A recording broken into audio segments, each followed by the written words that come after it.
Hi hello എല്ലാവർക്കും Mallu talks ആർസനലിന്റെ മറ്റൊരു podcast എപ്പിസോഡിലേക്ക് സ്വാഗതം. Yes, welcome to the London podcast. അപ്പം നമ്മൾ ഇന്ന് ചർച്ച ചെയ്യുന്നത് ലണ്ടനിലെ പ്രമുഖ 3 ക്ലബ്ബുകൾ ആർസനൽ, ടോട്ടൻഹാം ആൻഡ് ചെൽസിയെ കുറിച്ചാണ്. അപ്പം അവരുടെയൊക്കെ റെപ്രസെന്റേറ്റീവ്സ് ആയിട്ട് നമുക്കെല്ലാം പരിചിതമായ മല്ലു ഫുട്ബോൾ യൂണിവേഴ്സിലെ സലീഷ് ബ്രോ നമ്മുടെ കൂടെ ചേരുന്നുണ്ട്. ആസ് വെൽ ആസ് നമ്മുടെ എല്ലാവർക്കും SK ബ്രോ ഫ്രം ചെൽസിക്കാരൻ as well. Thank you guys for joining ഈ ഒരു പോഡ്കാസ്റ്റിലേക്ക് ജോയിൻ ചെയ്തതിന് വലിയ സന്തോഷമുണ്ട്. അപ്പം നമ്മൾ കാണുന്നുണ്ട് ലണ്ടൻ ക്ലബ്സിനെ സംബന്ധിച്ച് അത്ര ശുഭകരമായ വാർത്തകൾ ഈയിടെ കുറച്ചു നാളായിട്ട് തന്നെ കുറവാണ്, നമുക്കറിയാം.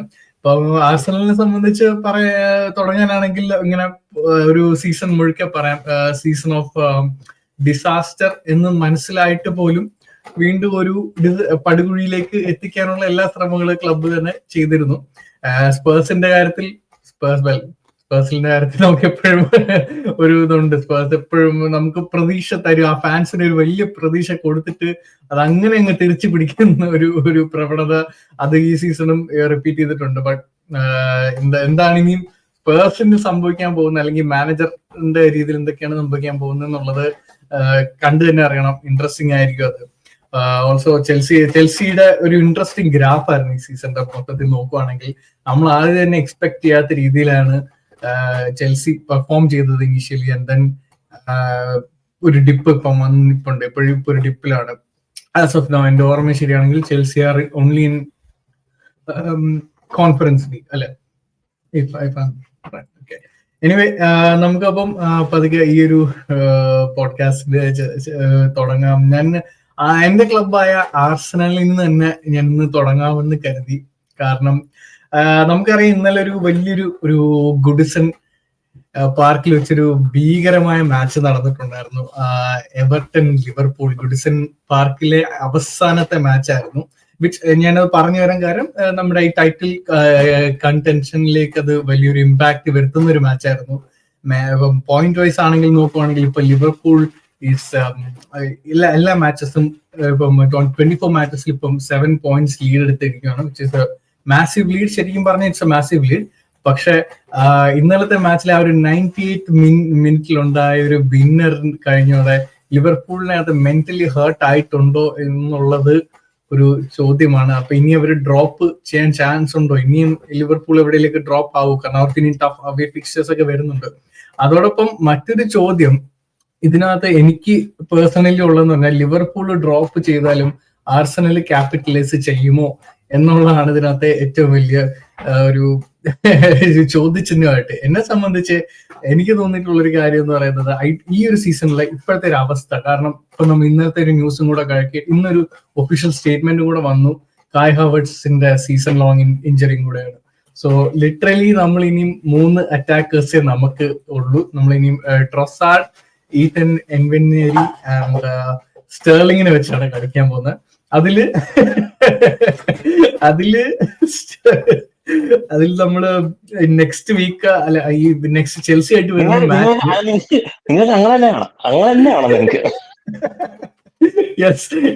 ഞാനത് തെറ്റ് പറയുന്നില്ല. ഇറ്റ്സ് ബോർഡിന്റെ ഇൻകോമ്പറ്റൻസി, മാനേജറിന്റെ ഇൻകോമ്പറ്റൻസി ആണ്. അതിനകത്ത് യാതൊരു സംശയമില്ല.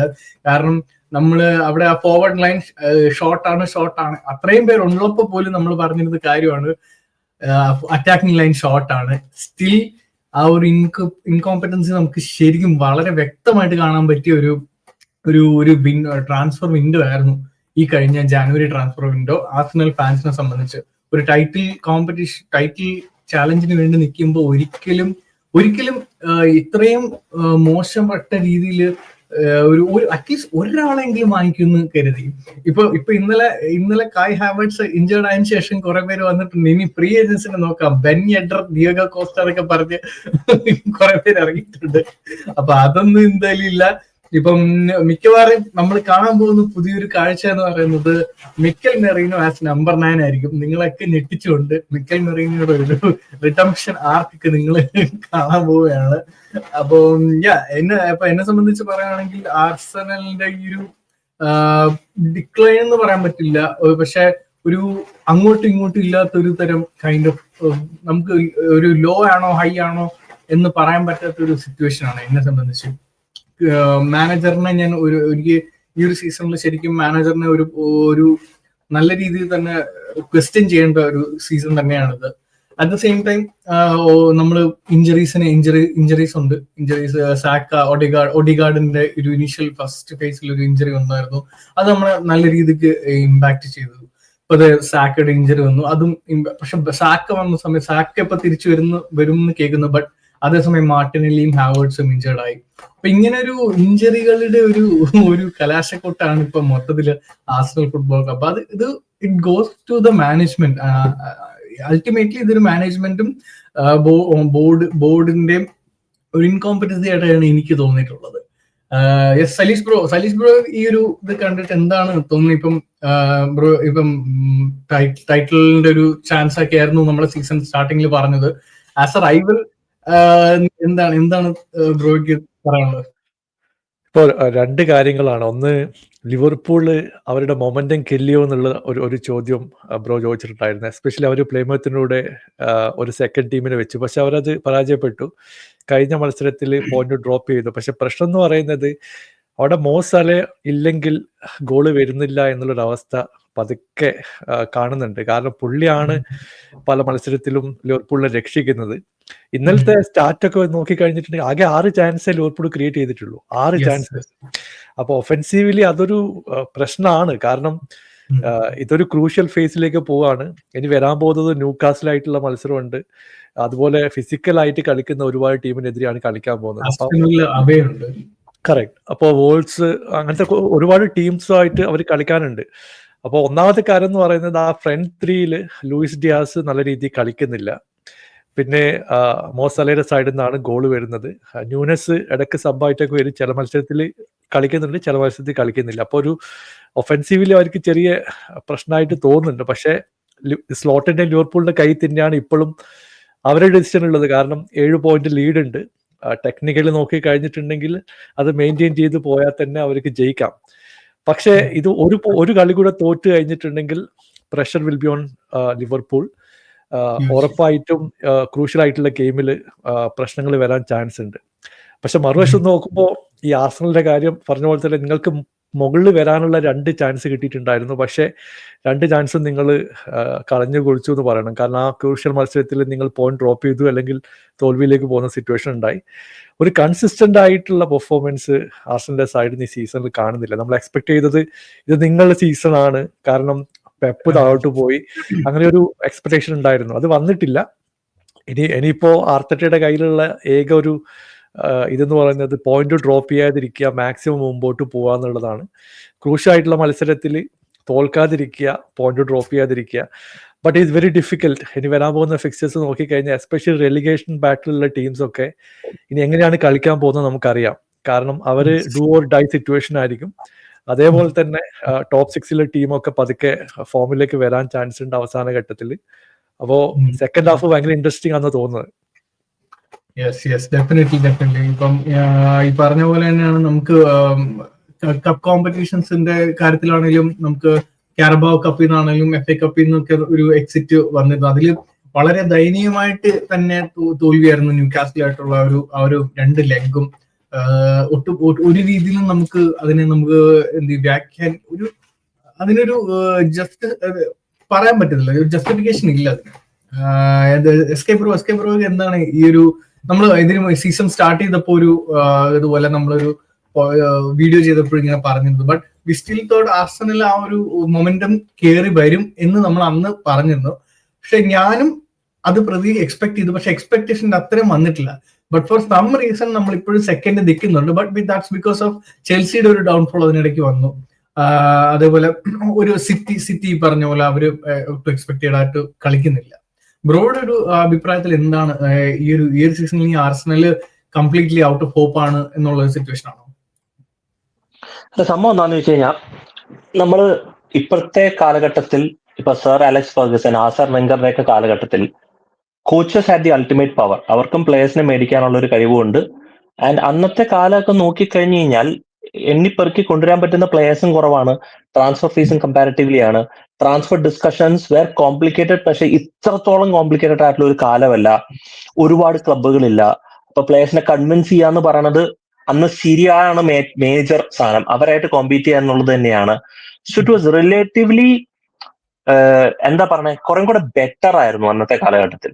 ഇന്ന് you give a manager the ultimate power, especially ആർട്ടറ്റയ്ക്ക് അങ്ങനെ ഒരു അൾട്ടിമേറ്റ് പവർ കൊടുക്കുമ്പോഴത്തേക്കും ഒരു മാനേജറിനെ സംബന്ധിച്ച് he can just scout a lot of players and he can also. അപ്പൊ ഒരു മാനേജർ ഡിപ്പെൻഡ് ചെയ്യുന്നത് ഉദാഹരണത്തിൽ Benjamin Sesko. Why people are crazy about Benjamin Sesko? കാരണം എല്ലാവരും ഒച്ചയമ്പാടും എടുത്തുകൊണ്ടിരിക്കുന്നുണ്ട്. ഇപ്പൊ ഇതേപോലെ പറയുന്ന പോലെ Rodri was never the first choice for Manchester City. Mohamed Salah was never the first choice four Jürgen Klopp. പക്ഷെ ഹൂ ബോട്ട് മുഹമ്മദ് സാല? ഈ പറയുന്ന മൈക്കിൾ എഡ്വേർഡ്സ് ബോട്ട് മുഹമ്മദ് സാല. അപ്പൊ അതുപോലെ തന്നെ ഈ റോഡ്രിയും ഫസ്റ്റ് ചോയ്സ് ആയിരുന്നില്ല, പക്ഷെ റോഡ്രിനെ കൊണ്ടുവന്നു. He became a star for City. അപ്പൊ അതുപോലെ തന്നെ നമ്മളൊരു മാനേജർക്ക് നമ്മൾ പവർ കൊടുത്തു കഴിഞ്ഞാൽ മാനേജർ എനിക്ക് ഇന്ന പ്ലേയേഴ്സിനെ മതി, ഇന്ന പ്ലേയേഴ്സിനെ വേണ്ട. നേരെ മറിച്ച് ഒരു സ്പോർട്ടിംഗ് ഡയറക്ടറിന്റെ റോൾ അതാണ്. സ്പോർട്ടിംഗ് ഡയറക്ടർ ഐഡന്റിഫൈ ചെയ്യുക, നിങ്ങൾക്ക് എന്ത് പ്രൊഫൈലാണോ വേണ്ട ആ പ്രൊഫൈൽ ഞാൻ തരാം. നിങ്ങൾ ഏത് പ്ലെയറിനെ വേണമെന്ന് പറഞ്ഞാൽ ചിലപ്പോൾ ഞങ്ങൾ ആ പ്ലെയറിനെ ചാലഞ്ച് ചെയ്യും, പക്ഷെ ആ പ്ലെയർ ഞങ്ങളുടെ ബഡ്ജറ്റിന്റെ മേലിലാണെങ്കിൽ ഞങ്ങൾ മേടിക്കില്ല. അപ്പൊ നിങ്ങൾക്ക് അതിന് പറ്റിയ ഒരു പ്രൊഫൈൽ ഞങ്ങൾ തരുന്നതായിരിക്കും എന്നാണ് സ്പോർട്ടിംഗ് ഡയറക്ടർ പറയേണ്ടത്. ഇവിടെ എനിക്ക് തോന്നുന്നു ആർസണലിന് പറ്റിയത് എന്താന്ന് വെച്ച് കഴിഞ്ഞാൽ ആർട്ടറ്റ വിചാരിച്ചു കൈ ഹാവേർട്സ് ഉണ്ട്. എനിക്ക് ഏറ്റവും വലിയ പ്രശ്നം തോന്നിയത് കൈ ഹാവേർട്സിന്റെ പർച്ചേസ് നിങ്ങളുടെ പ്രോഗ്രസിനെ ശരിക്കും പറഞ്ഞാൽ തളർത്തി എന്നുള്ളതാണ്. എന്തുകൊണ്ടെന്ന് ചോദിച്ചു കഴിഞ്ഞാൽ കൈ ഹാവേർട്സിനെ നിങ്ങൾക്ക് കളിപ്പിക്കണം. ആ കളിപ്പിക്കുന്ന സ്ലോട്ടിൽ ശരിക്കും പറഞ്ഞാൽ വേണ്ടത് ഒരു നമ്പർ 9 ആണ്. മേടിച്ചത് ലെഫ്റ്റ് മിഡ്ഫീൽഡറായിട്ട് കളിക്കാനാണെന്നുണ്ടെങ്കിലും അവസാനം കളിപ്പിച്ചത് സ്ട്രൈക്കറായിട്ടാണ്. ആൻഡ് അത് തന്നെ ഒരു പ്രോപ്പർ സ്ട്രൈക്കറെ മേടിക്കാനായിട്ടുള്ള ഒരു ക്വസ്റ്റ്യൻ മാർക്ക് ഉന്നയിച്ചു. കാരണം മേടിച്ച കൈ ഹാവേർട്സിനെ പിന്നെ എന്ത് ചെയ്യുന്നുള്ളത്. അപ്പൊ കുറച്ചൊരു ഈഗോ ആയി. ഇവനെ തന്നെ കൊണ്ട് കളിപ്പിച്ച് ഇവനെ തന്നെ കൊണ്ട് ഗോൾ എടുപ്പിക്കണം എന്നുള്ളൊരു ഈഗോ ബാറ്റിലും കൂടെ വരും മാനേജേഴ്സിന്റെ എതിരെ. അത് വല്ലാണ്ട് പ്ലേയേഴ്സിനെ സ്തംഭിച്ചു.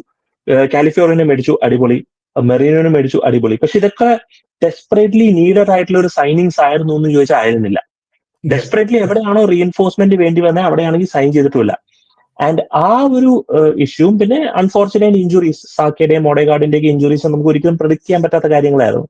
പിന്നെ പ്രീമിയർ ലീഗിൽ ഒരു ടൈറ്റിൽ ചാലഞ്ച് ചെയ്യാൻ നടക്കുമ്പോൾ ഇതൊക്കെ മെന്റലി പ്രിപ്പയർഡ് ആയിരിക്കണം. ആൻഡ് അത് മെന്റൽ പ്രിപ്പറേഷൻ അല്ലാണ്ട് ഒരു പ്രീമിയർ ലീഗ് ടൈറ്റിൽ ചാലഞ്ച് ചെയ്യാനൊന്നും പോയിട്ട് കാര്യമില്ല. അപ്പോ ഈവൻ ദോ ലിവർപൂൾ ഗുഡസൺ പാർക്കിൽ പോയിന്റ് ഡ്രോപ്പ് ചെയ്തെങ്കിലും ചോദ്യം ആർസണലിന് ഇനി എല്ലാ മത്സരവും ജയിക്കണം.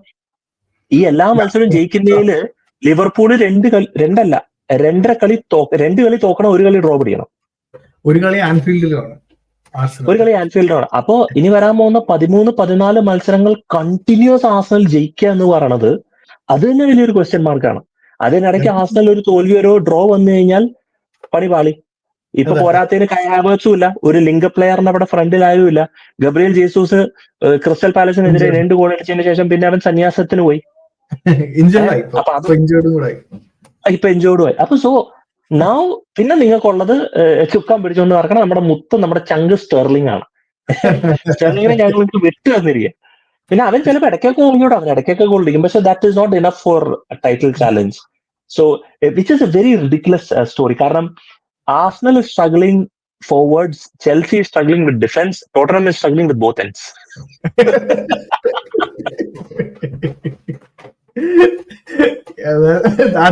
അത് സലീഷ് ബ്രോയിന് മാത്രമേ അതിനെ കുറിച്ച് പറയാൻ പറ്റുള്ളൂ. ബ്രോ, നമ്മളുടെ ഫസ്റ്റ് 11 11 പ്ലേയേഴ്സ് ഔട്ടാണ്. 11 പ്ലേയേഴ്സ്. അതായത് നിങ്ങൾക്ക് ആ 11 പ്ലെയർ വെച്ചിട്ട് ഒരു മാച്ചിൽ ഇറക്കാം. ആ 11 ഔട്ടാണ്, including goalkeeper and striker.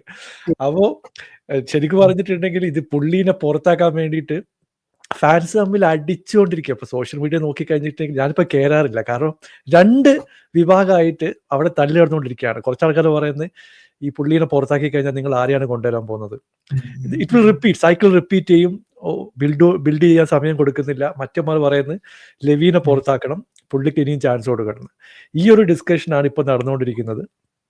ഇപ്പോൾ സ്പേഴ്സിനെ സംബന്ധിച്ചിടത്തോളം ഈ സീസൺ ഇനി ആകെ യൂറോപ്യൻ ലീഗ് ബാക്കിയുണ്ട്. നമ്മൾ ഡൊമസ്റ്റിക് കപ്പ് 2 നല്ല രീതിയിൽ തന്നെ പുറത്തു പോയിട്ടുണ്ട്. വില്ലേനോട് തോറ്റു, അതിനുശേഷം ലിവർപൂളിനെതിരെ 6 ഗോളിന്റെ ആ ഒരു മാർജിനാണ് നമ്മൾ തോറ്റത്. അപ്പൊ അതോടുകൂടി പരിപാടി തീർന്നു. പിന്നെ ഉള്ളത് ഇപ്പോൾ യൂറോപ്യൻ ലീഗിലെ നോക്കൗട്ട് മത്സരമാണ്. അവിടെയും വലിയ പ്രതീക്ഷയൊന്നുമില്ല. ഇപ്പോൾ 1-2 പേര് തിരിച്ചു വരും എന്ന് പറയുന്നു. പക്ഷെ തിരിച്ചു വന്നാലും നമ്മുടെ വീക്ക്നെസ് ഒക്കെ അതേപോലെ തന്നെ ഉണ്ട്. ഡിഫൻസിലായാലും ഒഫൻസിലായാലും മര്യാദയ്ക്ക് കൺസിസ്റ്റന്റ് ആയിട്ട് കളിക്കുന്ന പ്ലേയേഴ്സ് ഇപ്പൊ ഇല്ല. ഇപ്പൊ അതൊരു പ്രശ്നമാണ്. അപ്പോൾ SK പറഞ്ഞ പോലെ തന്നെ ഡിഫൻസിലും ഒഫൻസിലും മിഡ്ഫീൽഡിലും ഒക്കെ പ്രശ്നങ്ങളാണ്. കാരണം മെയിൻ പ്ലേയേഴ്സ് ആരുമില്ല.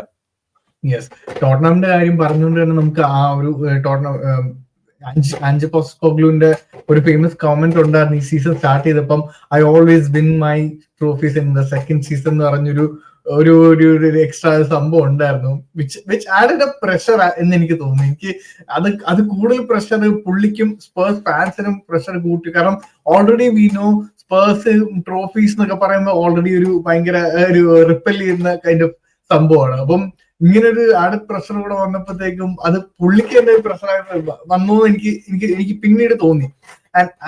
അതിനോടൊപ്പം കൂലിന്മേ എന്ന് പറയുന്ന പോലെ ആയിരുന്നു ഇഞ്ചറീസിന്റെ ഒരു ലോങ് ലിസ്റ്റ്. നിങ്ങൾക്ക് എനിക്കൊന്ന് വാൻഡവനും റൊമേറോ ഒക്കെ ഏകദേശം ഒരേ ടൈമിൽ നിങ്ങൾക്ക് അൺഅവൈലബിൾ ആണ്. ഇപ്പോഴും അൺഅവൈലബിൾ ആണോ? എനിക്ക് അതിനെ കുറിച്ച് കൃത്യമായിട്ട് അറിയില്ല. വാൻഡവൻ സീസൺ ഔട്ടാന്ന് ഇപ്പൊ കേൾക്കുന്നുണ്ട്. പുള്ളിക്ക് എന്താണ് പ്രശ്നം എന്ന് പറഞ്ഞു റിപ്പീറ്റഡ് ആയിട്ട് ഇഞ്ചുറി വന്നുകൊണ്ടിരിക്കുന്നു. റൊമേറോ ട്രെയിനിങ്ങിലേക്ക് വന്നു എന്നുള്ള ന്യൂസ് നമ്മൾ കണ്ടു. പക്ഷെ പിന്നെ പുള്ളിയുടെ ഒരു വിവരവും ഇല്ല. ഒരു മാസമായിട്ട് പുള്ളി എവിടെയാണ് പോയത്, എന്താണ് ചെയ്യുന്നതെന്ന് അറിയില്ല. ഇപ്പോ കളിക്കുന്നതൊക്കെ ഈ അക്കാഡമിയിൽ നിന്ന് കണ്ടിട്ടുള്ള പിള്ളേരാണ്. ഇപ്പൊ മിഡ്ഫീൽഡ് ആയാലും ആർച്ചി ഗ്രേ ഡിഫൻസ് കളിക്കുന്നു, മിഡ്ഫീൽഡിൽ ഇതുപോലുള്ള യങ്സ്റ്റേഴ്സിനാണ് കളിപ്പിക്കുന്നത്. പ്രശ്നം എന്ന് പറയുന്നത് കഴിഞ്ഞ ലിവർപൂളിനെതിരെയുള്ള മാച്ച് നോക്കി കഴിഞ്ഞിട്ടുണ്ടെങ്കിൽ നമുക്ക് ഒരു ഫൈനൽ എത്താനുള്ള ഒരു ഓപ്പർച്യൂണിറ്റി ആണ്. ഡൊമസ്റ്റിക് കപ്പിന്റെ സെമി ഫൈനലാണ്. പക്ഷെ ഒരു ഷോർട്ട് ഓൺ ടാർഗറ്റ് പോലും നമുക്ക് ആ മാച്ചിൽ ഇല്ല എന്നാണ്. ജയിക്കുന്നൊക്കെ പിന്നത്തെ കാര്യം. ഇപ്പൊ ഓക്കെ, ജയവും തോൽവി ഓക്കെ, മിനിമം ഒഫൻസീവില് ഒരു ഷോർട്ട് ഓൺ ടാർഗറ്റെങ്കിലും ഇല്ലെങ്കിൽ ആ ടീമിനെ വെച്ച് എന്ത് ചെയ്യാനാണ്? ഭയങ്കര പ്ലേയേഴ്സിന്റെ സൈഡിൽ നിന്ന് ഒരു ഭയങ്കര മോശമായിട്ടുള്ള ഒരു പെർഫോമൻസ് ആയിരുന്നു. ഇപ്പോ ഒരാളൊക്കെ വിശ്വസിച്ചിട്ട് ഒരു കപ്പ് കോമ്പറ്റീഷനിൽ പോകാന്ന് പറയുന്നത് നമ്മൾ പലപ്പോഴും കണ്ടിട്ടുണ്ട്. അത് ബാക്ക് ഫെയർ ചെയ്യാറുണ്ട്. ഇപ്പൊ സോണിന്റെ കാര്യം എനിക്ക് തോന്നുന്നു പുള്ളി ഓൾമോസ്റ്റ് ഡിക്ലൈനിലാണ്. അത് അംഗീകരിച്ചു കൊടുക്കുന്ന സിറ്റുവേഷൻ ആണ്. അവിടെ റീപ്ലേസ്മെന്റ് വന്നിട്ടില്ല. ഒഫൻസീവില് നമുക്ക് സൊളാങ്കിനെ സൈൻ ചെയ്ത് പുള്ളി ഔട്ട്. റിച്ചാർഡ്സൺ ആണെങ്കിൽ വല്ലപ്പോഴും വരും, 2 മാച്ച് കളിക്കും, പിന്നെ പുള്ളീനെ കുറച്ച് കാലത്തേക്ക് കാണാറില്ല. ഈ സിറ്റുവേഷൻ ആണ്. ഇപ്പൊ ഈ 70-80 മില്യൺ ഒക്കെ കൊടുത്ത് വാങ്ങിച്ച പ്ലേയേഴ്സ് ഒക്കെ ഇപ്പോ ഈ ഒരു വർഷമായിട്ട് വെറുതെ ഇങ്ങനെ ഇരിക്കുവാണ്. ഗാലറിയിൽ കളി കാണാൻ വരുന്നുണ്ടെന്ന് തോന്നുന്നു. ഇതേപോലത്തെ സിറ്റുവേഷൻ ആണ്. അപ്പോ ഇനി 2 പേരെ ഈ സീസൺ വാങ്ങിച്ചിട്ടുണ്ടായിരുന്നു. എസ്പെഷ്യലി ഡെൻസോയെ ഡിഫൻസിൽ കൊണ്ടുവന്നു. പിന്നെ ഒരു മിഡ്ഫീൽഡിലേക്ക് നമ്മൾ ഒരു പ്ലെയറിനെ വാങ്ങിക്കുന്നു പറയുന്ന കേൾക്കുന്നു. പിന്നെ ടെല്ലിനാണ് വാങ്ങിച്ചില്ല. ടെല്ലിനെ ലോണാണ്. പക്ഷെ പുള്ളി വന്നതിന് ശേഷം പുള്ളി ഇപ്പൊ ആലോചിക്കുന്നുണ്ടാവും എങ്ങനെയെങ്കിലും ഇവിടുന്ന് പോയാൽ മതി എന്നാണ്. കാരണം ഒരുത്തനും പുള്ളിയൊക്കെ വിളിക്കുകയാണ് ഒഫൻസിൽ വന്നിട്ടൊന്ന് ഹെൽപ്പ് ചെയ്യാൻ വേണ്ടിയിട്ട്. ഒരുത്തനും കയറി വരുന്നില്ല. ഈ ഹാഫ് സൈഡ് കടന്നാലല്ലേ എന്തെങ്കിലും ഒഫൻസിൽ കയറാൻ പറ്റൂ. ഈ ഒരാളെ വെച്ച് എന്ത് ചെയ്യാനാണ്? അതേ അവസ്ഥയാണ് ഇപ്പോ സ്പേഴ്സിന്റെ സൈഡിൽ നിന്ന്. സ്പേഴ്സിന്റെ എപ്പോഴും നമുക്ക് എനിക്ക് എപ്പോഴും തോന്നിയിട്ടുള്ള ഒരു കാര്യമാണ് ഇങ്ങനെ ഫോളിംഗ് ഷോട്ട് എപ്പോഴെങ്കിലൊക്കെ ഫോളിംഗ് ഷോട്ട്. പക്ഷെ നിങ്ങളുടെ ഡിക്ലൈൻ എന്ന് പറയുന്നത് ആ ചാമ്പ്യൻസ് ലീഗ് ഫൈനലിൽ നിങ്ങൾ എത്തിയതിനു ശേഷം നിങ്ങൾക്ക് വന്നൊരു ഡിക്ലൈൻ ഭയങ്കര ഷോക്കിംഗ് ആയിട്ടുള്ള ഡിക്ലൈൻ ആയിരുന്നു. അവിടെ ആ ഒരു പോയിന്റിൽ വെച്ച് നിങ്ങൾ ഇൻവെസ്റ്റ് ചെയ്യേണ്ടിയിരുന്ന സമയത്ത് എന്തുകൊണ്ടോ അത് വർക്കായില്ല. ഉടനെ നെക്സ്റ്റ് സീസൺ നിങ്ങൾ പോച്ചറ്റിനോനെ സാക്ക് ചെയ്യുന്നു. മിഡ് സീസൺ ജോസെ മൊറീഞ്ഞോനെ കൊണ്ടുവരുന്നു. ജോസെ മൊറീഞ്ഞോ ഒരു പ്രൂവൺ ട്രോഫി വിന്നർ അല്ലെങ്കിൽ അങ്ങനെ ഒരു ബ്രാൻഡ് ചെയ്ത് കൊണ്ടുവരുന്നു. ബട്ട് ദെൻ അവിടെ ഏറ്റവും വലിയൊരു പോയിന്റ് ആയിരുന്നു ഒരു ഫൈനൽ, കാരബാവ് കപ്പ് ഫൈനലിന്റെ ഒരു ആഴ്ച മുന്നേ ആളെ സാക്ക് ചെയ്തു എന്നുള്ളൊരു. അപ്പൊ ഇതൊരു കൺസിസ്റ്റന്റ് ആയിട്ടുള്ള ഒരു ബാഡ് ഡിസിഷൻസിന്റെ ഒരു എന്താ പറയുക, നമ്മൾ ചീട്ട് കൊട്ടാരം എന്നുള്ളത് പറയുന്ന പോലെ എനിക്ക് പലപ്പോഴും തോന്നിയിട്ടുണ്ട്. ഇങ്ങനെ കൺസിസ്റ്റന്റ് ബാഡ് ഡിസിഷൻസ് എല്ലാം കൂടെ ചേർന്ന് എത്തിയൊരു പോയിന്റ് ആണ്. ഇപ്പൊ ഒരു അമാൽഗമേറ്റ് ആയി നിൽക്കുന്ന ഒരു സ്ഥലമാണ് ഇപ്പൊ സ്പേഴ്സ് എന്ന് എനിക്ക് തോന്നുന്നു. എന്താണ് എസ് കെ ബ്രോ സ്പേഴ്സിന്റെ കാര്യത്തിൽ? ബ്രോ ഓൾറെഡി ഇതായി നിൽക്കണം. ബട്ട് ആസ് ഓഫ് നൗ ഈ സീസൺ എനിക്ക് തോന്നുന്നു they have only chances Europa league. Bro എങ്ങനെ കാണുന്നു? ഐ തിങ്ക് അതിലും ചാൻസ് വളരെ കുറവാണ്. പിന്നെ കുറച്ച് ഓവർ പ്രാക്ടിക്കൽ അല്ല ആൻജി പോസ്റ്റകോഗ്ലു. അൺഫോർച്ചുനേറ്റ്ലി ടീമിന്റെ സിറ്റുവേഷനും അനുസരിച്ച് മോശമാണെങ്കിൽ തന്നെയും അതിനനുസരിച്ച് തന്റെ ടാക്ടിക്സ് മാറ്റുക അല്ലെങ്കിൽ അപ്രോച്ച് മാറ്റുക, maybe play defensive style of football, അതില്ല. In a way it is good. കാരണം ഒരു മാനേജർ തന്റെ ഫിലോസഫിയിൽ നിന്ന് മാറുന്നില്ല എന്ന് വേണമെങ്കിലും പറയാം. പക്ഷേ you have to be very realistic. തന്റെ ക്ലബിന്റെയും ടീമിന്റെയും സിറ്റുവേഷൻ അനുസരിച്ചിട്ട് വേണം കുറേ കൂടെ കളിപ്പിക്കാൻ. ആൻഡ് ഇഞ്ചുറീസ് വന്നു കഴിഞ്ഞാൽ ഒന്നും ചെയ്യാൻ പറ്റില്ല. എനിക്ക് സത്യം പറഞ്ഞപ്പോൾ കഴിഞ്ഞ സീസണിൽ പോച്ചറ്റിനോന്റെ കാര്യമാണ് ഓർമ്മ വന്നത്. ഏകദേശം 12 പേര് 13 പേരെന്തോളം ഇഞ്ചേർഡ് ആയിരിക്കുന്ന ഒരു സമയം ഉണ്ടായിരുന്നു. അപ്പോൾ ഈ ഇഞ്ചുറീസ് ഒരു ടീമിനെ എഫക്ട് ചെയ്യും, ഫ്ലോ എഫക്ട് ചെയ്യും എന്നൊക്കെ ഉള്ളത് സത്യം തന്നെയാണ്. ബട്ട് എനിവേ അൾട്ടിമേറ്റ്ലി എന്ത് പറഞ്ഞാലും യു ഷുഡ് നോട്ട് ബി, ടോട്ടനമിനെ സംബന്ധിച്ച് ബി ബിലോ 10th. കാരണം എങ്ങനെ നോക്കിയാലും that is not justifiable even for Manchester United, Tottenham ഈ പറയപ്പെടുന്നത്. അപ്പോ ഞാൻ ഈ പണ്ട് സെയിൽസിലൊക്കെ വർക്ക് ചെയ്യുന്ന സമയത്ത് നമ്മുടെ മാനേജർ ചോദിക്കുമ്പോൾ ഞാൻ പറയും എനിക്ക് ടാർഗറ്റ് അച്ചീവ് ചെയ്യാൻ പറ്റില്ല എന്ന് പറയണം. പുള്ളിക്കാരൻ പറയണം നീ 30% അച്ചീവ് ചെയ്തിട്ടുള്ളൂ, നീ ഒരു 70-80% അച്ചീവ് ചെയ്തിട്ട് എനിക്ക് അച്ചീവ് ചെയ്യാൻ പറ്റില്ല എന്ന് പറ, എന്നാ നമുക്ക് ബാധിക്കാം. പക്ഷെ നീ 30%, 20% അച്ചീവ് ചെയ്തിട്ട് എന്നെ കൊണ്ട് ചെയ്യാൻ പറ്റുന്നില്ല, കസ്റ്റമേഴ്സ് ഇതാണെന്ന് പറയുന്നതിൽ അർത്ഥമില്ല. അപ്പൊ പോസ്റ്റ്കോഗ്ലു ഒരു 50%, 60% എത്തിക്കട്ടെ, ബാക്കിയുള്ളത് നമുക്ക് ആ ഇഞ്ചുറീസും മറ്റതും മറിച്ചെന്നൊക്കെ പറയാം. ദാറ്റ് ഇസ് വെയർ ടോട്ടനമിന്റെ ഇഷ്യൂ ഉണ്ട്. പിന്നെ ഒരു സ്ക്വാഡ് റീബിൽഡിങ്ങിന്റെ ആവശ്യമുണ്ട്. പിന്നെ ultimately you have to give a faith. കാരണം ഇനി പോച്ചറ്റിനോനെ സാക്ക് ചെയ്ത് കഴിഞ്ഞാൽ വാട്ട് നെക്സ്റ്റ്, അത് വേറൊരു തലവേനയായി മാറും. അപ്പൊ അതിനേക്കാളും ലെറ്റ് ഇറ്റ് ബി, ഈ സീസൺ പോയി, let's focus on next season and rebuilding എന്നുള്ളത് നോക്കിയിട്ട് കാര്യമുള്ളൂ. അപ്പം നമുക്ക് ടോട്ടനാമിന്റെ കാര്യം പറഞ്ഞു, നമുക്ക് SK ബ്രോയിലോട്ട് തന്നെ ചെൽസിയുടെ കാര്യം നമ്മൾ ഓൾറെഡി പറഞ്ഞു വെച്ചിരുന്നു. ലൈക്ക് ഈ സീസണിൽ ഒട്ടും എക്സ്പെക്ട് ചെയ്യാതെ തന്നെ ഒരു ടൈറ്റിൽ കണ്ടൻഷൻ എന്നുള്ള രീതിയിൽ all the Chelsea fans deny ചെയ്ത്, അപ്പോഴേ ചെൽസി ഫാൻസ് ഡിനൈ ചെയ്തൊരു കാര്യമാണ് not in the title race. പക്ഷെ നമ്മൾ ആ ഒരു കളിയും അല്ലാതെ അവരുടെ ഒരു പോക്കും കണ്ടപ്പോ, ആ ഒരു ഗ്രാഫ് കണ്ടപ്പോ okay, Chelsea have something in there mix. Can they B the ആ ഒരു ഫ്രഷ്നെസ് ഉണ്ടല്ലോ. ഇപ്പൊ പുതിയ രണ്ട് സിറ്റി ആർസണൽ എന്ന് പറഞ്ഞ ഒരു ഇത് മാറി പെട്ടെന്ന് ഒരു Liverpool Chelsea title contention brew ചെയ്യുന്നുണ്ടോ എന്ന് റൈവൽ ഫാൻസ് ആയിട്ട് നമുക്ക് തോന്നിയ ഒരു സിറ്റുവേഷൻ ഉണ്ടായിരുന്നു. ബട്ട് ദെൻ എനിക്ക് തോന്നുന്നു പിന്നെ കോമ്പറ്റീഷൻസ് കൂടുന്നതനുസരിച്ച് മേ ബി സംതിങ് ഹാപ്പൻ. എനിക്ക് ഡീറ്റെയിൽസ് അറിയില്ല. ബട്ട് SK ബ്രോ എന്താണ് ഒരു ഇപ്പോഴും ചെറിയൊരു ഡിക്ലൈനെ കുറിച്ച് തോന്നുന്നത്? എന്താ പറ്റിയത് മാരസ്കയുടെ? എനിക്ക് തോന്നുന്നു സത്യം പറഞ്ഞു കഴിഞ്ഞാൽ നമ്മൾ ഈ പറയുന്ന ഒരു ഡയലോഗ് ഉണ്ട്, we were punching above our weight. നമുക്ക് പറ്റാവുന്നതിനേക്കാളും കൂടുതലാണ് പഞ്ച് ചെയ്തുകൊണ്ടിരുന്നത്. ജാക്സൺ വേർ ഓൺ ഫോം, ഇടയ്ക്ക് നോണി മാഡോയ്ക്ക് ബുൾസിനെതിരൊക്കെ ഒരു ഹാട്രിക് അടിച്ചു. So all of a sudden ഈ പറയുന്ന പ്ലേയേഴ്സ് ഒക്കെ എബോവ് ആവറേജ് ആയിട്ട് പെർഫോം ചെയ്യുന്നു. And when I look at a Chelsea squad, ഇതിനകത്ത് വേൾഡ് ക്ലാസ് പ്ലേയേഴ്സ്, അല്ലെങ്കിൽ ഞാൻ പറയുന്ന പ്ലേയേഴ്സ് ഒരു ആർസണലിനോ ഒരു സിറ്റിയിലോ ഒരു ലിവർപൂളിലോ താൻ ആ ടീമിലുണ്ടെങ്കിൽ ആ ഫസ്റ്റ് ടീമിൽ കയറാനായിട്ട് അർഹിക്കുന്ന പ്ലേയേഴ്സ് എന്ന് പറഞ്ഞാൽ ആകെ കൂടെ കോൾ പാൽമർ ഉണ്ട്, മോയിസസ് കൈസഡോ ഉണ്ട്, കുക്കുറയെ നമുക്ക് വേണമെന്നുണ്ടെങ്കിൽ അത്യാവശ്യം മിക്ക ടോപ്പ് ക്ലബിലും കയറാം എക്സെപ്റ്റ് ഫോർ 1 or 2. പിന്നെ ആകെ കൂടെ ഉള്ളത് ഫിറ്റ് ആയിരുന്നാലുള്ള റീസിയംസ് ആണ്. ഇതിനൊഴിച്ച് ജാക്സൺ ഡെഫിനറ്റ്ലി നോട്ട്. നോണി മാഡോയ്ക്ക് മേ ബി പക്ഷെ സെക്കൻഡ് ചോയ്സ് ആയിട്ടായിരിക്കും മിക്ക സ്ഥലത്ത് കളിക്കുന്നത്. Sancho again definitely not a first choice, second choice ആയിരിക്കും മിക്ക സ്ഥലത്തും കളിക്കാൻ പോകുന്നത്. എൻസോ ഫെർണാണ്ടസിൽ എനിക്ക് വലിയ പ്രതീക്ഷയുണ്ട്. പക്ഷെ ഒരു പക്ഷെ എൻസോ ഫെർണാണ്ടസിന്റെ പ്രൊഫൈലിംഗ് ഒരു നമ്പർ 8 അല്ല ഒരു നമ്പർ 6 ആയിട്ട് വേണം കളിപ്പിക്കാൻ. മേ ബി ആർസണലിന് പോയി കഴിഞ്ഞാൽ he might be really good, ജോർഗിനിയോന് പകരം അവിടെ റോളിൽ കളിച്ചു കഴിഞ്ഞാൽ. പക്ഷെ Enzo Fernandez as a number 8, number 10 is not an ideal role. പുള്ളിക്കാരന് 1-2 ഗോളൊക്കെ അടിച്ചു. പിന്നെ കോൾവിൽ ഭയങ്കര ഹൈപ്പ് ആക്കിയിരിക്കുന്ന ഒരു ഡിഫൻഡർ ആയിരുന്നു, ആ ക്വാളിറ്റി ഒന്നും കാണിക്കുന്നില്ല. പിന്നെ Fofana is a very good defender, പക്ഷെ ഇഞ്ചുറി പ്രോൺ ആണ്. പിന്നെ നമുക്ക് ഭാഗ്യത്തിന് നമുക്ക് സാഞ്ചസ് എന്ന് പറഞ്ഞൊരു സാധനത്തിനെ അവിടെ കൊണ്ടു തന്നിട്ടുമുണ്ട്. അപ്പോ യു ഹാവ് കുറെ average players mixed up put into a team where expectation is to win titles after titles, അല്ലെങ്കിൽ ചാലഞ്ച് ടോപ്പ് 4. അതിന്റെ സത്യാവസ്ഥയിലേക്കാണ് നമ്മളിപ്പോ വന്നിരിക്കുന്നത്.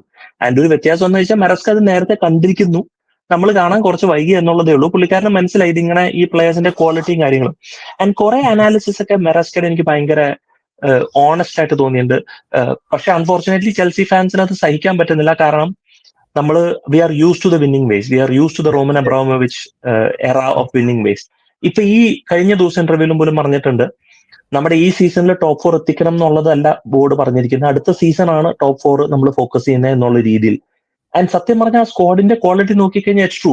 So if you remove Chelsea football club and പ്ലേയേഴ്സിനെ അവരുടെ വിലയിൽ എടുത്തു കഴിഞ്ഞാൽ you are actually a mid table club quality players. അതിൽ 1-2 high quality world class performance ഉണ്ടെന്നല്ലാണ്ട് ബാക്കിയെല്ലാം. ഇപ്പൊ ജാക്സൺ ഇഞ്ചോർഡായി, അവന്റെ സബ്സ്റ്റിറ്റ്യൂട്ട് സ്ട്രൈക്കർ മാർക്ക് ഗീവ് ഇഞ്ചോർഡായി. അപ്പോൾ things have now become a little bit more complicated. And ഒരു കണക്കിന് while the board is to be blamed, ഇപ്പൊ നമ്മുടെ ആർസണലിനെ കുറിച്ച് പറഞ്ഞതുപോലെ while the board is to be blamed, അവിടെ ബ്ലെയിം ഉണ്ടെങ്കിലും ആർസണലിനെ സംബന്ധിച്ച് ആർട്ടേറ്റ ടൈറ്റിൽ ചാലഞ്ച് ചെയ്യാണ്ടിരിക്കാൻ വേണ്ടിയുള്ള കുറെ തീരുമാനങ്ങൾ എടുത്തതുപോലെ മെറസ്കയും ടാക്ടിക്കലി കുറെ മിസ്റ്റേക്സ് കാണിക്കുന്നുണ്ട്. പുള്ളിക്കാരൻ സ്റ്റബേൺ എന്ന് ഞാൻ പറയുന്നില്ല, പക്ഷെ പുള്ളിക്കാരന്റെ അറ്റാക്കിംഗ് പാറ്റേൺസ് ഭയങ്കരമായിട്ട് പ്രഡിക്റ്റബിൾ ആണ്. And very ഐറോണിക്കലി it's exactly how Thomas Tuchel was. Very ഐറോണിക്കലി രണ്ടുപേരുടെ അറ്റാക്കിംഗ് ശൈലി ഒരു 3-5 ഷേപ്പില് ഭയങ്കര സ്റ്റാറ്റിക് ആയിട്ട് ലെഫ്റ്റ് ടു റൈറ്റ് ടെന്നീസ് കളിക്കുന്ന പോലെയാണ് കളിച്ചുകൊണ്ടിരിക്കുന്നത്. അതിലൊരു ക്രിയേറ്റിവിറ്റിയും വരുന്നില്ല. വിങ്ങേഴ്സ് ഒക്കെ ഭയങ്കര ഐസൊലേറ്റഡ് ആണ്. അത്രയ്ക്ക് മോശം വിങ്ങേഴ്സും അല്ല, കാരണം നെറ്റോ അങ്ങനെ മോശം ഒരു വിങ്ങർ അല്ല, സാൻജോ അങ്ങനെ മോശമല്ല. അപ്പൊ ക്വാളിറ്റി ഉള്ള പ്ലേയേഴ്സ് ആണ്. ഈ പ്ലേയേഴ്സിനെ കൊണ്ട് ബെറ്റർ ആയിട്ട് പെർഫോം ചെയ്യിപ്പിക്കാമോ എന്ന് ചോദിച്ചു കഴിഞ്ഞാൽ ചെയ്യിപ്പിക്കാൻ പറ്റും. അതിലൊരു അപ്പൊ അവിടെയും മരസ്ക ഫോൾട്ട് ഉണ്ടെന്നുള്ളത് ഞാൻ തീർച്ചയായിട്ടും ഞാൻ വിശ്വസിക്കുന്നു. അപ്പോ അൺഫോർച്ചുനേറ്റ്ലി ഒരു ആവറേജ് ഒരു മീഡിയോക്കർ ടീമിനെ കൊടുത്തിട്ട് വി പഞ്ച്ഡ് അബൌവ് വെയിറ്റ്. ഞാൻ ഇപ്പൊ സത്യം പറഞ്ഞാൽ ഫോർത്തിൽ തന്നെ നിൽക്കുന്നത് എന്നെ സംബന്ധിച്ചിട്ട് ആ സ്റ്റാർട്ടിങ്ങിലെ ആ ഒരു ബലത്തിലാണ് സത്യം പറഞ്ഞ ഇപ്പൊ നിൽക്കുന്നത്. But the question is how can we handle it. And ഇപ്പൊ കുറച്ചൊരു സ്ട്രഗിൾ വന്നത് മെറസ്ക ഇനി ടാക്ടിക്കലി മാറ്റം വരുമോ? കാരണം ഞാൻ എപ്പോഴും പറയുന്ന ഒരു പോയിന്റ് ഉണ്ട്, മാനേജേഴ്സ് കാണിക്കണം ഓൺ ഫീൽഡ് ആരുടെ പ്രശ്നമാണെന്നുള്ളത്. പ്ലേയേഴ്സിന്റെ പ്രശ്നമാണെന്നുണ്ടെങ്കിൽ മാനേജേഴ്സ് കാണിക്കണം. പ്ലേയേഴ്സിന്റെ പ്രശ്നമല്ല എന്നുണ്ടെങ്കിൽ എന്നാ പിന്നെ അത് മാനേജറിന്റെ മേലാണ്. മെറസ്ക ഒരു പരിധി വരെ പ്ലേയേഴ്സിന്റെ പ്രശ്നം കാണിച്ചു, പക്ഷെ കഴിഞ്ഞ കുറച്ച് കളികളായിട്ട് അത് മെറസ്കയുടെ പ്രശ്നമാണെന്നുള്ളതാണ് മെറസ്ക കാണിച്ചുകൊണ്ടിരിക്കുന്നത്. So now we have to wait for the remaining games of ഈ പറയുന്ന പോലെ എങ്ങനെയാണ് മെറസ്ക തന്റെ ടീമിനെ സെറ്റ് ചെയ്യാൻ പോണേ എന്നുള്ളത്. ഇതാണ് എനിക്ക് ഇപ്പോഴും തോന്നിയിട്ടുള്ള ഇപ്പോഴത്തെ ഒരു പുതിയ ജനറേഷൻ ഓഫ് മാനേജേഴ്സിനുള്ള ഒരു കൈൻഡ് ഓഫ് ശാഠ്യം ആണോ എന്ന് പറയാൻ പറ്റില്ല. ഒരു കൈൻഡ് ഓഫ് അവരുടെ ഒരു ഈഗോയിസ്റ്റിക് ആയിട്ടുള്ളൊരു പരിപാടിയാണ്. മേ ബി അത് പെപ് ഗാർഡിയോളയിൽ നിന്ന് റൂട്ട് ചെയ്തൊരു സംഭവമായിരിക്കാം. കാരണം അതായത് അവർ പറയുന്ന ഒരു പെർട്ടിക്കുലർ സിസ്റ്റത്തിൽ തന്നെ കളിക്കണം, അല്ലെങ്കിൽ അവർ പറയുന്ന ആ ഒരു പാസിംഗ് ലൈനിൽ തന്നെ ഈ ബോൾ പോകണം എന്നുള്ളൊരു തിയറിറ്റിക്കൽ ആയിട്ടുള്ള ഒരു ഗെയിമാണ് ഇപ്പം കൂടുതൽ നമ്മൾ കണ്ടുകൊണ്ടിരിക്കുന്നത്. അല്ല, അത് പണ്ടും ഉണ്ടായിരുന്നു. ഇതിനകത്ത് ഇപ്പൊ റെയർ ആയിട്ട് പറയാനിരിക്കുന്ന അത് കംപ്ലീറ്റ്ലി ചെയ്യാത്തത് ആൻസലോട്ടി മാത്രമേ ഉള്ളൂ. ആൻസലോട്ടിയാണ് പ്ലേയേഴ്സിന് ആ ഒരു ഫ്രീഡം കൊടുത്ത് കളിപ്പിക്കുന്നത്. ഒരു പരിധി വേണമെങ്കിൽ ജോസെ മൊറീനോനെ വേണമെങ്കിൽ നമുക്ക് പറയാം. ബട്ട് പെപ് ഗാർഡിയോള അല്ലെങ്കിൽ യോഹാൻ ക്രൈഫിന്റെ ഒക്കെ സ്കൂളിൽ നിന്ന് വരുന്നത് ഓവർ ഡ്രിൽഡ് ആണ്. പക്ഷെ ഒരു മേ ബി യോഹാൻ ക്രൈഫിന്റെ ആ ഒരു സമയം അല്ലെങ്കിൽ ആ ബാഴ്സലോണയുടെ കാര്യം, അത് ആ ഒരു എറ ഞാൻ പറയുന്നത്. കാരണം അവിടെ സ്റ്റിൽ ദ പ്ലേയേഴ്സ് പ്രൊഡ്യൂസ്. അതാ ഞാൻ പറയണം. അപ്പൊ 90s 2000 അല്ലെങ്കിൽ മേ ബി അപ് ടിൽ 2010 പ്ലേയേഴ്സിന് കുറെ ഫ്രീഡം ഉണ്ടായിരുന്നു. പക്ഷെ 2010 ഓൺവേർഡ്സ് പ്ലേയേഴ്സിന് ഫ്രീഡത്തിന് പകരം കുറെ പടം വരച്ചിട്ടിരിക്കുന്ന പോലെ എല്ലാവരും വരച്ചിരിക്കും. നമ്മൾ കളിയാക്കായിരുന്നു പണ്ട് ബെർണാർഡോ സിൽവ ഗോൾ അടിക്കാത്തപ്പോ പോസ്റ്റിന് മുമ്പിൽ ഇടുമ്പോൾ ഗോൾ അടിക്കാൻ പാടില്ല. പെപ് ഗാർഡിയോള പറഞ്ഞിട്ടുണ്ട് 2-3 മാസം കൂടി ഇട്ടൊക്കെ മാത്രമേ ഗോൾ അടിക്കാൻ പറ്റുള്ളൂ എന്ന് പറയണല്ലേ. അപ്പൊ ബെർണാർഡോ സിൽവയ്ക്ക് ഫസ്റ്റ് ടൈം ബോൾ ഫ്രണ്ടിലൊക്കെ വന്നു കഴിഞ്ഞാൽ പുള്ളിക്കാരെ കൺഫ്യൂസ്ഡ് ആയി പറയുന്നു എന്നൊക്കെ പോലെ ഓവർലി നമ്മൾ ഡ്രിൽ ചെയ്യുന്നതും ഒരു ഇഷ്യൂ ആണ്. ഇപ്പൊ ഉദാഹരണത്തിന് ആർസണലിനെ സംബന്ധിച്ച് ഓപ്പൺ പ്ലേ ക്രിയേറ്റിവിറ്റി പോയി, കംപ്ലീറ്റ്ലി സെറ്റ് പീസസിലേക്ക് വന്നു, which becomes overly focused on set piece. So those are some of the issues modern managers are facing.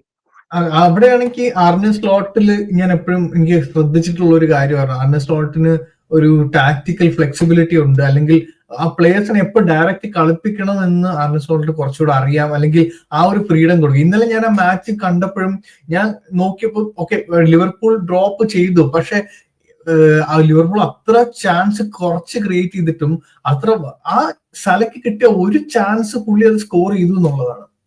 അവിടെ അങ്ങനത്തെ ആ ഒരു പ്ലേയേഴ്സിനുള്ള ഒരു ഫ്രീഡം അങ്ങനെ എടുക്കാനുള്ള ഒരു ഇതെല്ലാം ഇപ്പം ലിവർപൂളിനും ഉള്ളതായിട്ട് എനിക്ക് തോന്നിയിട്ടുണ്ട്. എന്റെ പോയിന്റ് ആക്ച്വലി ഞാൻ പറഞ്ഞു വന്നത് ഈ ഒരു പൊസിഷണൽ പ്ലേയും അല്ലെങ്കിൽ എന്താ പറയാ ഇവരുടെ ഒരു പുതിയ സിസ്റ്റമാറ്റിക് ആയിട്ടുള്ള ഒരു ഗെയിം ഉണ്ടല്ലോ, ഇതിപ്പം ഒരുപാട് മാനേജേഴ്സ് ഫോളോ ചെയ്തു വരുന്നുണ്ട്. പക്ഷെ അതേ സമയത്ത് ഞാൻ കാണുന്നതാണ് ദ റൈസിങ് നമ്പർ ഓഫ് ഇഞ്ചറീസും അതേപോലെ കാണുന്നുണ്ട്. ഇപ്പം നമ്മൾ നോക്കുവാണെങ്കിൽ ഈ 2 at the back സിസ്റ്റം ഉണ്ടല്ലോ, 2 at the back സിസ്റ്റം വെച്ചിട്ട് ആൻജെ പോസ്റ്റക്കോഗ്ലുവിന്റെ സ്പേഴ്സ് ആണെങ്കിലും ആർസണലിലാണെങ്കിലും നമ്മൾ കളിക്കുന്നില്ല, അങ്ങനെ ഏകദേശം ഒരു അറ്റാക്കിംഗ് മൈൻഡ് വരുമ്പോഴത്തേക്ക് അങ്ങനെയായിരിക്കും. പക്ഷെ ഇതൊരു അൺനെസസറി പ്രഷർ അല്ലെങ്കിൽ ഒരു എക്സ്ട്രാ പ്രഷർ ഡിഫൻഡേഴ്സിന്റെ മേളിൽ ക്രിയേറ്റ് ചെയ്ത് ഈ പറഞ്ഞ വാൻഡവനൊക്കെ നോക്കുമ്പോഴാണെങ്കിൽ പുള്ളി ഒരു സീസൺ ലോങ് ഇഞ്ചറി ഔട്ടായി പോകേണ്ട ഒരു അവസ്ഥയിലൊക്കെ വരുന്നുണ്ടോ? അത് സലീസ് ബ്രോ എന്താണ് ആ ഒരു കാര്യത്തിൽ പറയാനുള്ളത്? ശരിയാണ്, ഞാൻ പലപ്പോഴും പറയാറുണ്ട്, ഇപ്പോൾ ബിൽഡിംഗ് ഫ്രം ബാക്ക് അടിപൊളി സ്ട്രാറ്റജിയാണ്. ഇപ്പോൾ പേപ്പറിൽ നിങ്ങൾ വരച്ചിരുമ്പോൾ പറയാം, ഓക്കെ അവർ വന്നിട്ട് പ്രസ് ചെയ്യുമ്പം റൈറ്റ് വിങ്ങിൽ ഇയാൾ ഫ്രീ ആവും, അയാളിലേക്ക് പാസ് ചെയ്യുക, പിന്നെ മിഡ്ഫീൽഡിൽ ഓപ്പർച്യൂണിറ്റി കാണും, അല്ലെങ്കിൽ വിങ്ങിലേക്ക് കൊടുക്കുക.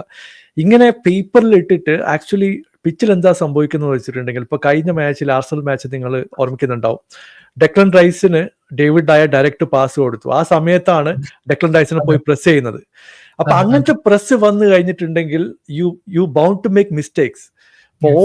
ഓപ്പൺ പ്ലേ നിങ്ങളുടെ ബോക്സിനകത്ത് വെച്ചിട്ടാണ് ഈ പ്രസ് വരുന്നത്. ഇപ്പോ നമ്മളുടെ പുതിയ ഗോൾ കീപ്പറാണ്, പുള്ളി എന്ന് പറയുന്നത് ആകെ 19 വയസ്സുള്ള പയ്യനെ വെച്ചിട്ട് ഐഡിയലി പറയാണ് പേപ്പറിൽ ഇങ്ങനെ നമുക്ക് ഇവരെ ബ്രേക്ക് ഔൺ ചെയ്യാം, കാരണം അവർ വന്ന് പ്രസ് ചെയ്യും, നമുക്ക് വിങ്ങിൽ സ്പേസ് കിട്ടും, പെഡ്രോ പോറോയിലേക്ക് പാസ് ചെയ്യും, പുള്ളിക്ക് ലോങ് പാസ് കൊടുത്ത് നമുക്ക് കൗണ്ടർ ക്രിയേറ്റ് ചെയ്യാം. പക്ഷെ പ്രശ്നം എന്ന് പറയുന്നത് അവിടെ ഒരു മിസ്റ്റേക്സ് നമ്മൾ ഒരു ഗോളിലേക്കാണ് ഡയറക്റ്റ് ആയിട്ട് കൺവേർട്ട് ചെയ്യുന്നത്. അല്ലെങ്കിൽ നിങ്ങൾ പെർഫെക്റ്റ് ആയിരിക്കണം. ഇതിപ്പം ട്രെയിനിങ് ഗ്രൗണ്ടിൽ കളിക്കുന്നതും നിങ്ങൾ ഒരു പ്രഷർ സിറ്റുവേഷനിൽ കളിക്കുന്നതും തമ്മിൽ ഡിഫറൻസ് ഉണ്ട്. അവിടെയാണ് നമുക്ക് പ്രശ്നം വരുന്നത്. ചില സമയത്ത് സ്ലൈഡിങ് ടാക്കിൾ ചെയ്യേണ്ടി വരും, അല്ലെങ്കിൽ പെനാൽറ്റിയിലേക്ക് പോകും, അല്ലെങ്കിൽ റെഡ് കാർഡ് കിട്ടും. ഇപ്പൊ റൊമേറോ ഒക്കെ പല മത്സരത്തിലും ഇതുപോലെ മിസ്റ്റേക്സ് കാണിച്ച് ടാക്കിൾ ചെയ്യാൻ പോയിട്ടാണ് സ്ലൈഡിങ് ടാക്കിൾ പോയി കാലും കൈയൊക്കെ പ്രശ്നം വന്നിട്ട് പുറത്തു പോകുന്നത്. അപ്പൊ അത് it's part of the game. പക്ഷേ എനിക്ക് മനസ്സിലാത്തൊരു കാര്യം, നിങ്ങൾ 2-0 മുമ്പിൽ നിൽക്കുന്ന സമയത്ത് ഈ ബിൽഡിംഗ് ഫ്രം ദ ബാക്ക് കളിക്കേണ്ട ഒരു ആവശ്യമില്ല. There is no need. അവിടെ നിങ്ങൾ കോമൺ സെൻസ് യൂസ് ചെയ്തിട്ട് ലോങ് ബോൾ കൊടുക്കൂ, ഓക്കെ, അവിടുന്ന് അറ്റാക്ക് വരട്ടെ, we have enough time to counter. അതിന് പകരം ഇപ്പോ കഴിഞ്ഞ മത്സരത്തിൽ നിങ്ങൾ എഡേഴ്സൺ കണ്ടിട്ടുണ്ടാവും. സിറ്റി 2-1 ലീഡിൽ നിൽക്കുമ്പോഴാണ് റയലിനെതിരെ അങ്ങനെ ഒരു ഷോട്ട് എഡേഴ്സന്റെ കയ്യിൽ നിന്ന് വരുന്നത്. ഇറ്റ് കുഡ് ഹാവ് ബീൻ ഒരു ക്വാളിറ്റി ഗോൾ കീപ്പറെ സൈഡിൽ നിന്ന് അവോയ്ഡ് ചെയ്യാൻ പറ്റുന്ന മിസ്റ്റേക്ക് ആണത്. ഞാൻ പറയുന്നത് അത് ഇമ്പോസിബിൾ ആയിട്ട് വന്നിട്ടുള്ള ഒരു കാര്യമല്ല. പുള്ളിക്ക് വേണമെങ്കിൽ സൈഡിലേക്ക് കിക്ക് ചെയ്യായിരുന്നു, അല്ലെങ്കിൽ ഒരു ഷോർട്ട് പാസ് കൊടുക്കായിരുന്നു. ഇതൊക്കെ ഒഴിവാക്കിയിട്ടാണ് പുള്ളി ഡയറക്റ്റ് ആയിട്ട് റയലിന്റെ കാലിലേക്ക് ആ ബോൾ കൊടുക്കുന്നത്. പിന്നീട് കൗണ്ടർ വന്ന് അവർ സ്കോർ ചെയ്ത് അവർ ജയിക്കുകയും ചെയ്തു ആ കളിയിൽ. അപ്പൊ ഇതുപോലുള്ള മിസ്റ്റേക്സ് എങ്ങനെ അവോയ്ഡ് ചെയ്യാൻ പറ്റുന്നുള്ള ഒരു സംഭവമുണ്ട്. ഇപ്പൊ ചെൽസിയുടെ കാര്യം പറഞ്ഞ പോലെ തന്നെ ചെൽസിയും ബ്രൈറ്റനായിട്ടുള്ള കളി നോക്കി കഴിഞ്ഞിട്ടുണ്ടെങ്കിൽ സാൻചോ, പെഡ്രോ നെട്ടോ അവരെ കയ്യിൽ നിന്ന് ലാംറ്റെ ഓൾമോസ്റ്റ് 4-5 പ്രാവശ്യം ബോൾ റിക്കവർ ചെയ്തിട്ടുണ്ട്. റിക്കവർ ചെയ്തേ നിങ്ങൾ നോക്കിക്കഴിഞ്ഞാൽ ഇത് ഓവർ കോംപ്ലിക്കേറ്റഡ് ആക്കി അവർ ഡ്രിബിൾ ചെയ്യാൻ വേണ്ടി നോക്കുന്നു. ഫൈനൽ തേർഡിലെത്തി ലെഫ്റ്റ് ഹാൻഡ് സൈഡിൽ ആൾക്കാരുണ്ട്, വേണമെങ്കിൽ പുള്ളിക്ക് ഒരു 1-2 എടുത്തിട്ട് ബോളുമായിട്ട് പോവാം. പക്ഷേ അവിടുന്ന് ഡ്രിബിൾ ചെയ്യാൻ പോയി ആ ബോൾ ലൂസ് ചെയ്തു. അത് വിങ്ങിലൂടെ കൊടുത്തിട്ടാണ് അടുത്ത അറ്റാക്ക് വരുന്നത്.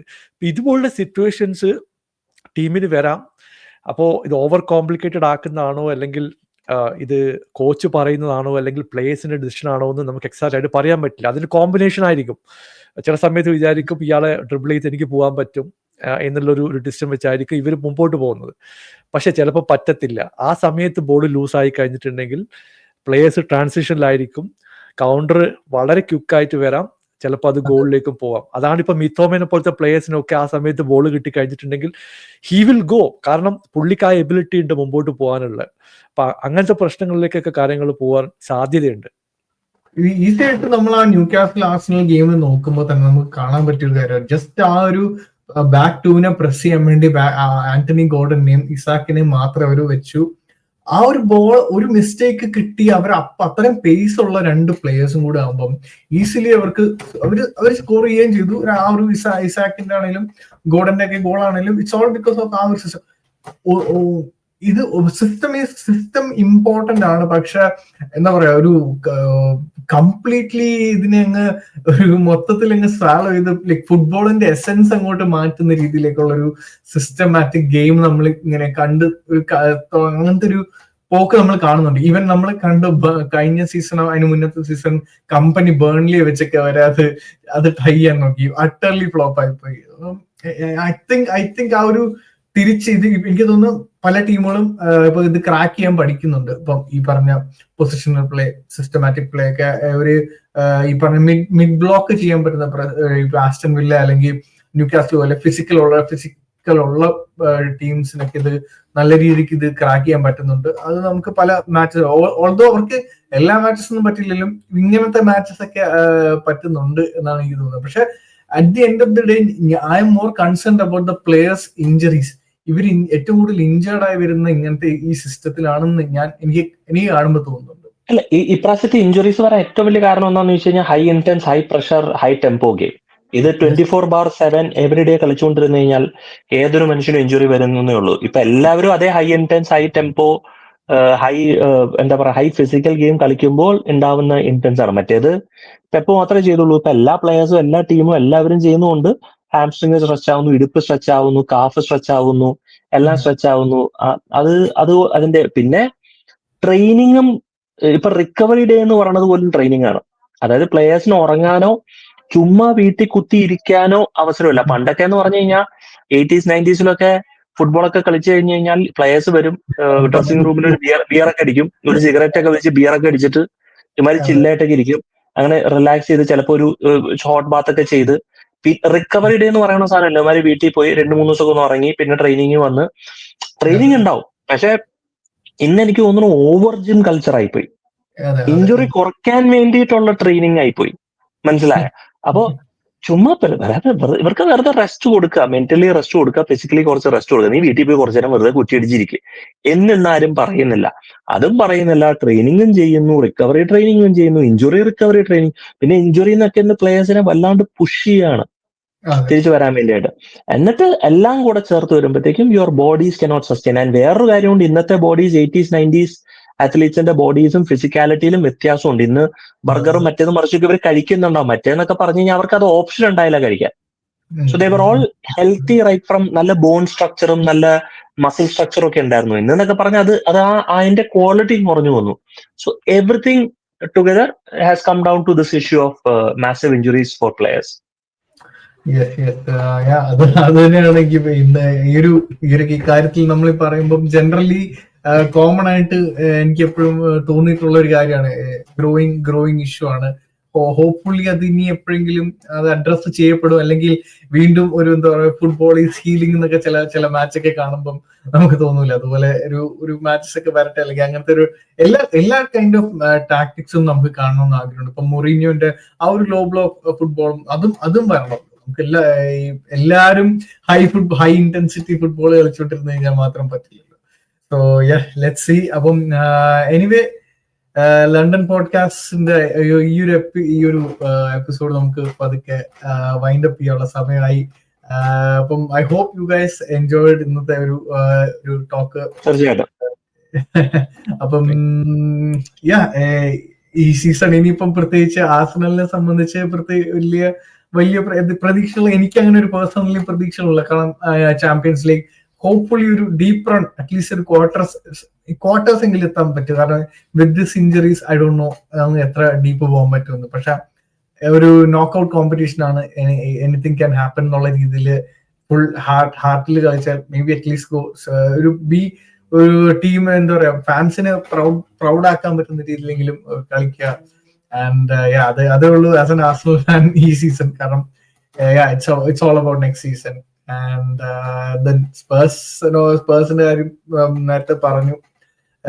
ഇനിയിപ്പോ ഒരു ട്രോഫി എന്ന് പറയുന്നത് യൂറോപ്പ ലീഗ് ആൻഡ് ഇപ്പൊ Chelsea's Conference League. I think Conference ലീഗിൽ Chelsea are the most strong favourites to win the cup as well. അതും കൂടെ കിട്ടിയില്ല എന്നുണ്ടെങ്കിൽ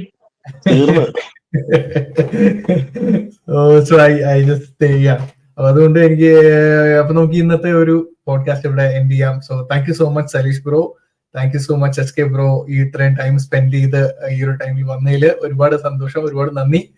അപ്പം അപ്പൊ നമുക്ക് ഇനിയും അടുത്തൊരു ലണ്ടൻ പോഡ്കാസ്റ്റില് കാണുന്നവരെ നമോവാകം. Thank U.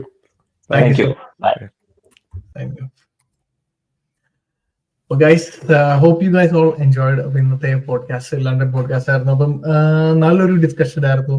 നമ്മള് ക്ലബുകളെ കുറിച്ച് മാത്രമല്ല അതൊരു ജനറൽ ടോപ്പിക്കായ ജനറൽ ടോപ്പിക്കിനെ കുറിച്ച് സംസാരിക്കണം എന്നുള്ളത് കൊണ്ടുകൂടെ ഇഞ്ചറീസും പുതിയ കാലഘട്ടത്തിലെ കോച്ചസും അവരുടെ ടാക്ടിക്സിനെ കുറിച്ചൊക്കെ സംസാരിക്കാം എന്ന് കരുതി. Anyway it was A very good conversation. അപ്പം കണ്ടിരുന്ന നിങ്ങൾക്ക് എല്ലാവർക്കും നന്ദി. നെക്സ്റ്റ് ഒരു എപ്പിസോഡായിട്ട് വരുന്നവരെ സൈനിങ് ഓഫ്.